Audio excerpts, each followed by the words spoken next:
Cercidiphyllum japonicum pendulum, which is the Katsura tree, or the species is Katsura Tree, Cercidiphyllum japonicum. This is the weeping form.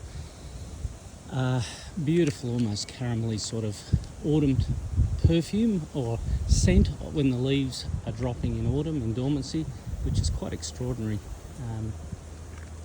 Beautiful weeping tree, billowing a little bit like some of the weeping beech and some of the other trees and weeping nisses. They come up, but then all the branches and main trunks billow down to the ground, so you get this completely cascading landscape specimen.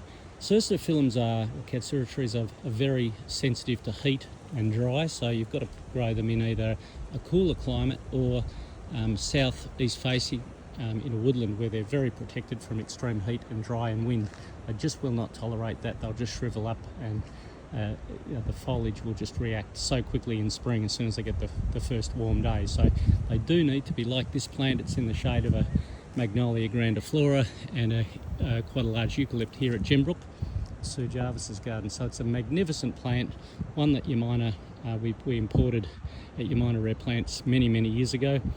Endemic of China, north eastern China and Japan, and beautiful sort of gold autumn colours, and obviously this soft apple green, rich green foliage, heart-shaped sort of like leaves in spring and summer, and just a lovely plant if you've got sort of woodland conditions or a cooler climate like the Dandenong Ranges or Blue Mountains, the Otways, large part of Tasmania where it's got cooler, more sheltered conditions. I wouldn't put them in a full sun or hot exposed spot in any of those locations either. So keep that in mind when you're selecting a plant like this. But you know, this is a perfect example of this hybrid, because it's